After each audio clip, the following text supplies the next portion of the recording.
Halo, assalamualaikum warahmatullahi wabarakatuh. Semangat pagi sahabat agro semuanya. Ya, jumpa kembali dengan saya di channel YouTube Agro Inovasi. Ya sahabat semua, dimanapun Anda berada, siapapun Anda dan apapun aktivitas Anda pada hari ini, saya doakan Anda semoga sukses, berkah berlimpah selamanya. Baik sahabat agro semuanya, ya kali ini saya berada di Tegalan ya, maklum kita ini ada di pedesaan. Jadi itu di belakang jauh saya itu adalah Gunung Merapi itu ya. Jadi tertutup abu vulkanik. Jadi kalau tidak tertutup abu vulkanik itu kelihatan jelas sekali.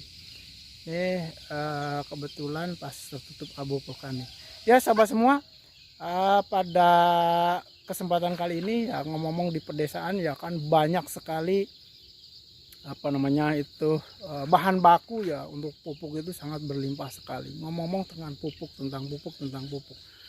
berlimpah sekali ya untuk bahan-bahan organik, baik itu dari sampah-sampah mau dibikin kompos, mau bikin NPK misalnya, itu banyak dalam toro, daun gamal, daun singkong, banyak pokoknya untuk membuat bahan baku pupuk itu banyak. Nah, ngomong-ngomong tentang banyaknya pupuk juga, saya ingin share juga ke teman-teman semua ya, sahabat semua, tentang banyaknya di antara kita itu yang membuang limbah air cucian beras. Di mana air cucian beras ini umumnya kan pada dibuang-buang begitu.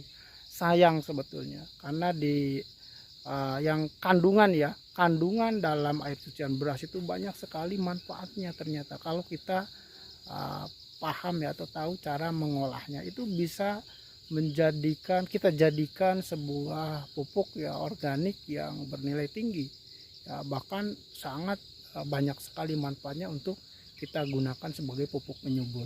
Nah, ngomong-ngomong sekali lagi tentang beras ya, air cucian beras itu kan umumnya hanya dibuang.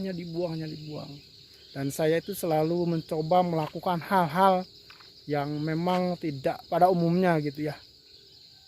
Jadi saya sering berpikir bagaimana cara mengoptimalkan yang ada gitu.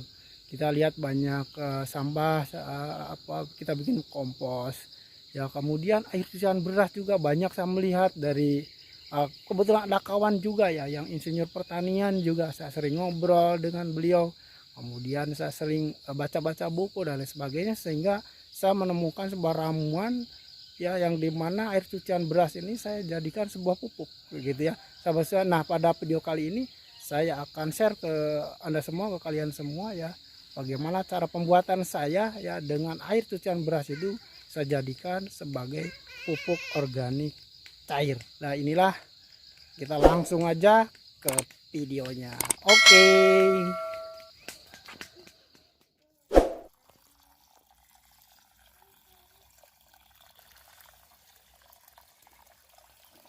Air cucian beras mengandung banyak nutrisi penting bagi tanaman sekaligus mengandung bakteri baik.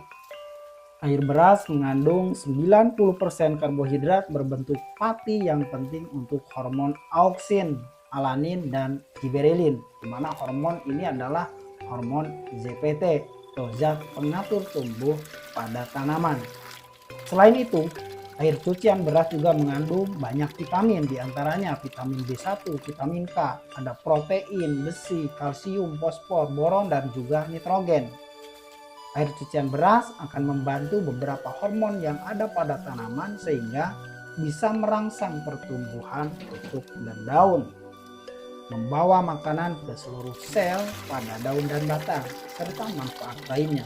Dan berikut beberapa manfaat air beras untuk tanaman. Pertama, mengandung zat pati, menghambat pertumbuhan patogen, mengurangi shock transplantasi sumber energi bagi tanaman, membantu proses fotosintesis, mencegah tanaman layu, dan mempercepat pertumbuhan bunga. Dan sahabat semua juga perlu diketahui bahwa sebetulnya air cucian beras bisa langsung saja disiram-siramkan ke tanaman kita tanpa perlu difermentasi terlebih dahulu. Jadi itu sudah memberikan manfaat. Akan tetapi dengan proses difermentasi itu akan lebih baik tentunya.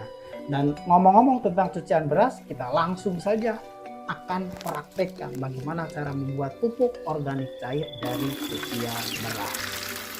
Oke, baik sahabat semua. Jadi langsung saja kita lihat apa saja bahan-bahan yang harus disiapkan untuk membuat pupuk organik cair dari cucian beras ini. Oke, yuk kita lihat saja bahan-bahannya yang harus disiapkan. Pertama, sobat semua, tentunya adalah air cucian berasnya. Nah, di sini kita sudah siapkan air cucian beras. Ini 10 liter. Jadi kita membuat sampling 10 liter. Nah, cucian berasnya. Kemudian kita siapkan wadah yang nantinya muat ya untuk 10 liter. Nah, di sini wadah kita pakai ini bekas galon mineral ya, yang kita iris, memang sudah tidak digunakan, dan insya Allah nanti muat untuk 10 liter. Kemudian yang kita siapkan selanjutnya adalah ini ya, jadi ada air kelapa. Jadi air kelapa tua ya, bukan air kelapa muda kan. Ini air kelapa tua sekali lagi.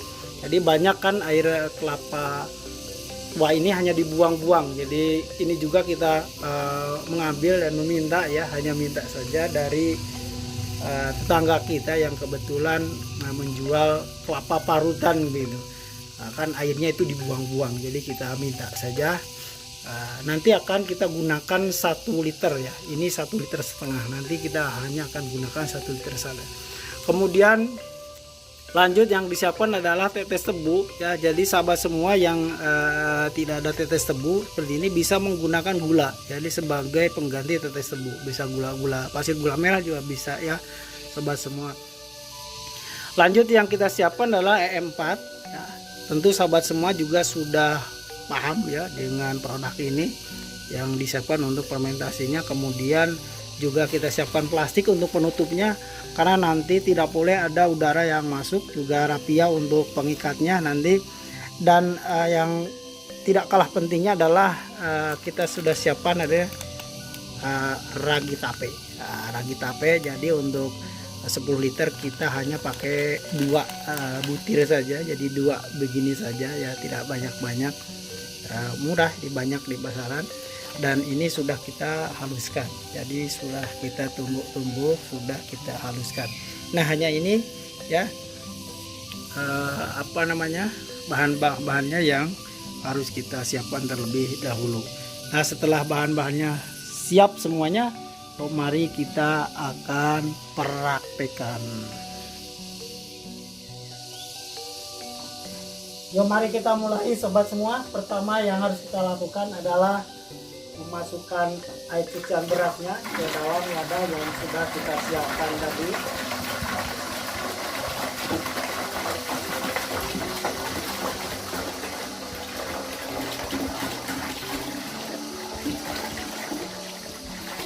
Sepuluh liter ya. Nah, setelah masuk ya untuk air cucian berasnya, kemudian kita masukkan air kelapanya. Ini air kelapanya 1,5 liter, jadi kita pakai 1 liter saja, diperkirakan saja. Jadi tidak semuanya, disisakan sedikit ya, mungkin sekitar 1,5 liter kita sisakan.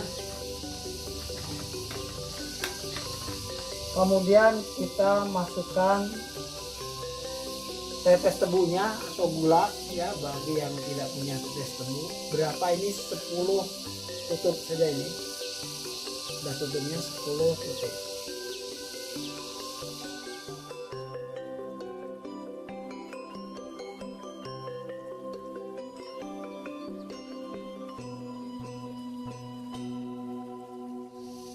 Lalu kemudian yang kita masukkan adalah EM4 ya. EM4 nya kita takar 10 tutup.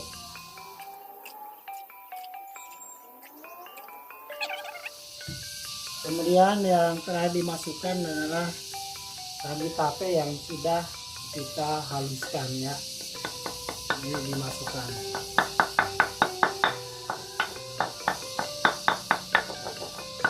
Nah, setelah ini pastikan Anda mempersiapkan juga kayu ya atau bambu untuk mengaduknya. Kemudian kita aduk sampai rata.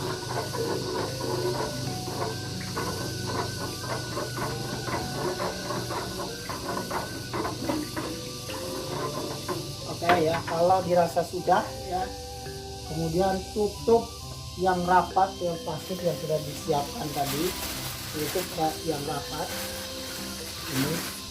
Jadi tidak boleh ada udara masuk ya. Kemudian kita ikat yang kencang.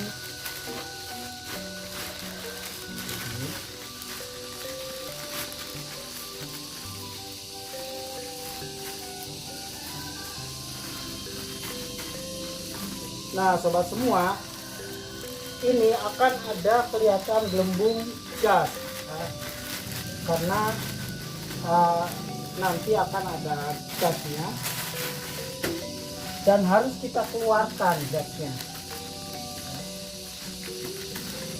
Harus kita keluarkan, misalnya 3 hari, 4 hari, 5 hari kalau sudah kelihatan ada gasnya di sini menggelembung, maka kita buang gasnya dengan cara membuka talinya ini secara pelan-pelan. Jadi secara perlahan, dan setelah ini didiamkan seperti ini selama kurang lebih 10 hingga 2 minggu. Nanti kalau sudah 2 minggu, biasanya yang terjadi adalah keluar seperti ulat atau belatung. Dan disitulah kalau sudah keluar ulat atau belatung, maka proses pembuatan pupuk ini sudah berhasil dan siap untuk diaplikasikan.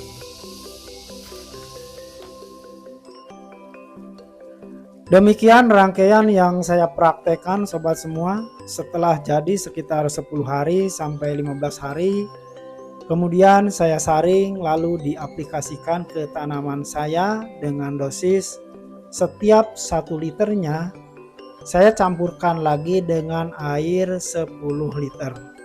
Lalu saya siramkan dan atau saya semprotkan ke tanaman saya.